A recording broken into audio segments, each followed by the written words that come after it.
O Senhor esteja convosco. Ele está no meio de nós. Proclamação do Evangelho de Jesus Cristo segundo Lucas. Glória a vós, Senhor. Naquele tempo, Jesus levou consigo Pedro, João e Tiago e subiu a montanha para rezar. Enquanto rezava, seu rosto mudou de aparência e sua roupa ficou muito branca e brilhante. Eis que 2 homens estavam conversando com Jesus. Eram Moisés e Elias. Eles apareceram revestidos de glória e conversavam sobre a morte que Jesus iria sofrer em Jerusalém. Pedro e os companheiros estavam com muito sono. Ao despertarem, viram a glória de Jesus e os 2 homens que estavam com ele. E enquanto esses homens se iam afastando, Pedro disse a Jesus: Mestre, é bom estarmos aqui. Vamos fazer 3 tendas, uma para ti, outra para Moisés e outra para Elias. Pedro não sabia o que estava dizendo. Ele estava ainda falando quando apareceu uma nuvem que os cobriu com sua sombra. Os discípulos ficaram com medo ao entrarem dentro da nuvem. Da nuvem, porém, saiu uma voz que dizia: Este é o meu filho, o escolhido. Escutai o que ele diz. Enquanto a voz ressoava, Jesus encontrou-se sozinho. Os discípulos ficaram calados e naqueles dias não contaram a ninguém nada do que tinham visto. Palavra da salvação. Glória a vós, Senhor.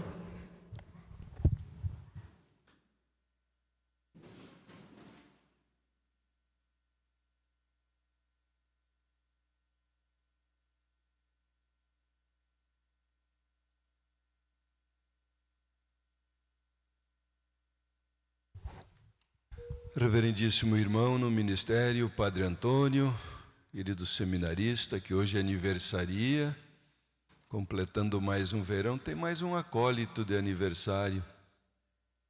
Ah, você, né? Ótimo. Então, a nossa saudação a vocês que aniversariam. Querida equipe de animação, querida comunidade, louvado seja nosso Senhor Jesus Cristo. Para sempre seja louvado. A vinda de Jesus foi uma espera longa. 700 anos esperando pelo Messias. Saem de uma opressão de um povo, Babilônia, vêm os romanos, e eles esperam o Messias que lhes traria a libertação. Isto era o que todos os judeus contemporâneos de Jesus esperavam. Aparece Jesus realizando vários sinais e de repente, a caminho de Jerusalém, ele anuncia que vai ser julgado, condenado, maltratado e morto. Ah, isso botou os seus discípulos em crise. Eles esperavam um Messias ao estilo do rei Davi.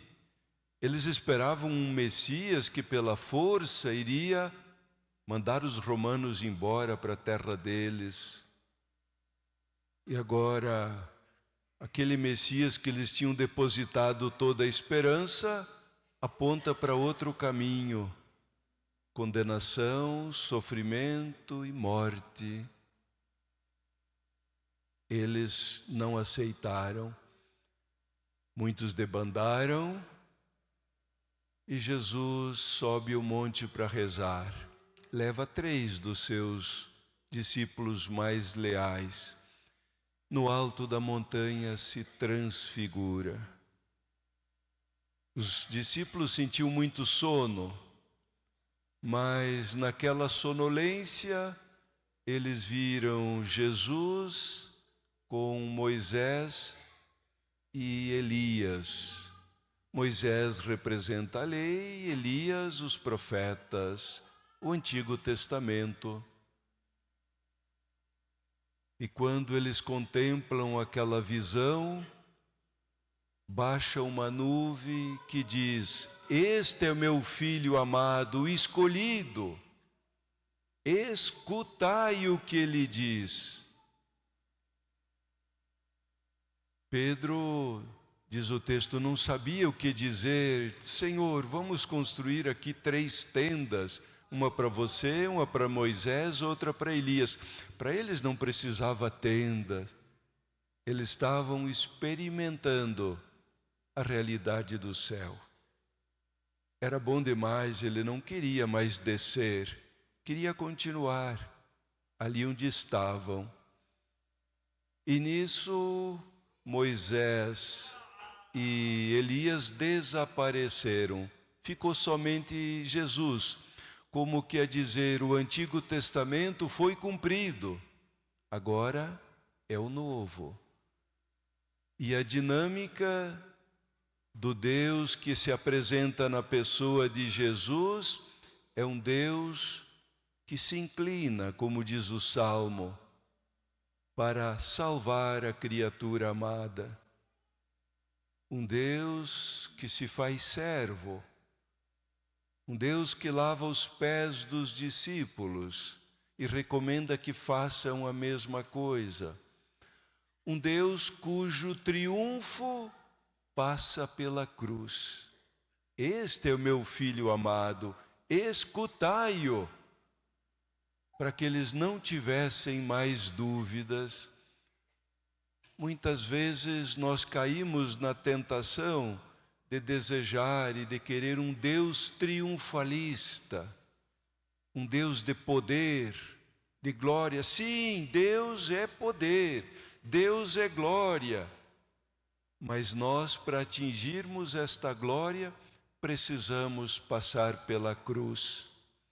Na segunda leitura, nós ouvíamos Paulo escrevendo à comunidade. Esqueci o livro de quem era o Efésios, Filipenses. Escreve a eles dizendo que naquela comunidade tem alguns que estão muito extraviados, cujo Deus é o estômago, cujo prazer é aquilo que é vergonhoso, e recomenda que nós devemos olhar para o céu. Nós somos seres transfigurados pelo amor de Deus. A nossa meta é a transfiguração, mas é um processo. Na primeira leitura nós ouvíamos Abraão, que estava um tanto desolado, já de idade, velhinho, e que não tinha filhos.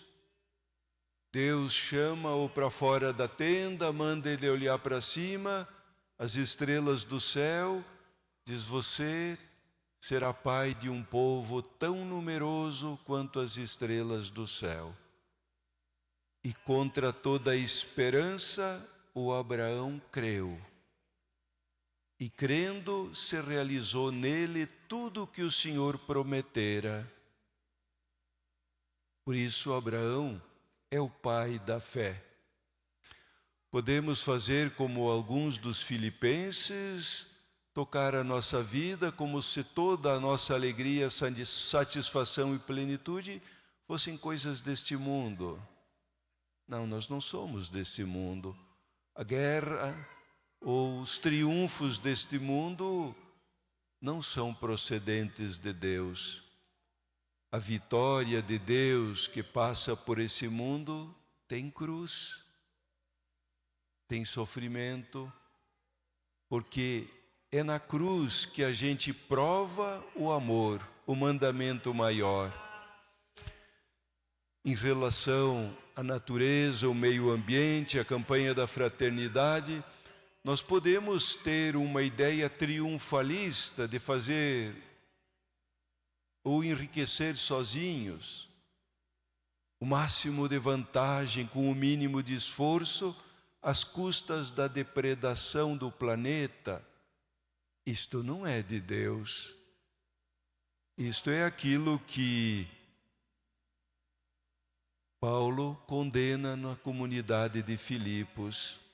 Precisamos ter a atitude de Abraão, acreditar contra a lógica do mundo, e aí seremos seres transfigurados.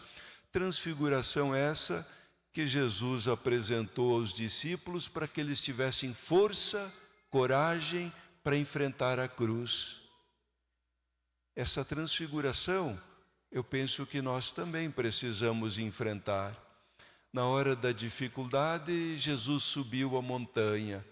Poderíamos até dizer que hoje vocês vieram até a montanha para se alimentar de forças, de esperança, de ânimos, para enfrentar todas as adversidades da vida, conforme a escala de valores cristãos. Tendo como referência Jesus transfigurado, como Abraão, pai da fé, como pessoas destinadas à transfiguração junto de Deus, não como alguém que aprisione seu coração nas coisas deste mundo. Conta a história que, certa ocasião, o rei apresentou seu príncipe, um filho, ao sábio para que lhe desse orientação, para que ele se tornasse um bom líder, um grande rei para o seu povo. E o sábio, o mestre, disse: você vai para o mato, para a montanha, e lá fica por 1 ano. E fique atento para com todos os sons que você conseguir perceber. O príncipe foi lá, ficou todo o tempo aguardando, orando, meditando. Na volta, o mestre perguntou: e então, o que você percebeu? Olha, eu percebi os pássaros cantando, percebi o barulho do vento, percebi os sons da natureza, da mata durante a noite, e foi descrevendo, percebi o sol aquecendo. O mestre fez uma cara de reprovação e disse: volta para o mato, vai contemplar de novo. Você não ouviu aquele que precisava ouvir. E ele voltou intrigado: mas o que eu preciso ouvir que em 1 ano inteiro não consegui? E ele foi, se dedicou mais, aprofundou mais, aguçou os sentidos, e de repente ele conseguiu perceber sons inaudíveis. Conseguiu perceber o som da grama absorvendo o sereno, das plantas crescendo, o som do sol aquecendo a terra, o som da natureza silenciosa crescendo. E ele voltou e narrou ao mestre, e o mestre fez sinal de aprovação. Diz: muito bem, só pode ser um bom líder quem sabe ouvir o inaudível, ler o que não está escrito, escutar o que as pessoas não dizem. Eu vejo as crianças aqui, como é que a mãe ou o pai sabem qual é o dodói da criança quando ela chora à noite e é pequenininha e não sabe falar? Tem que ouvir o som inaudível, tem que entender e saber ler o coração da criança. Como é que os pais conseguem interpretar o silêncio, às vezes intriguento e, quem sabe, brigão, do filho adolescente? Tem que saber ler o que não está dito, saber ler o coração, perceber o que vai dentro, as dores, as inquietudes, cujas palavras não têm força para expressar toda a sua intensidade. Um bom líder, ele consegue ler os corações e os sentimentos do povo que ele lidera. Não só aquilo que eles dizem, que muitas vezes o que eles dizem pode ser bajulação. E o bom líder sabe diferenciar, discernir o que é verdadeiro e o que é bajulação.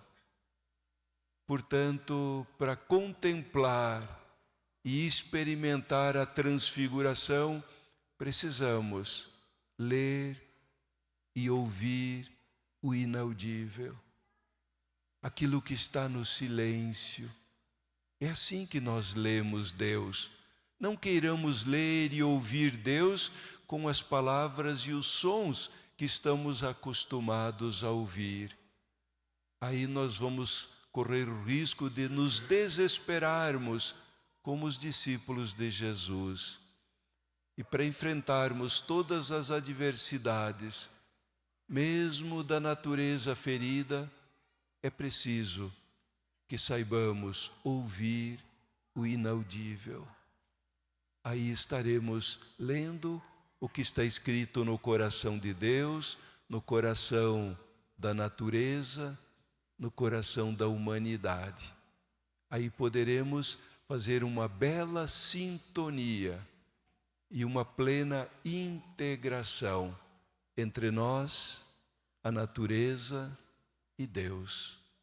Que esse tempo de Quaresma nos ajude a perseverar, a aprofundar sempre mais a nossa experiência religiosa, a ponto de lermos o que está no coração das pessoas.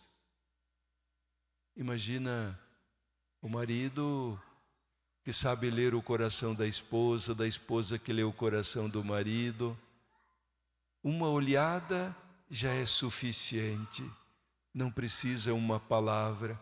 Um olhar comunica muito mais que 100 palavras às vezes.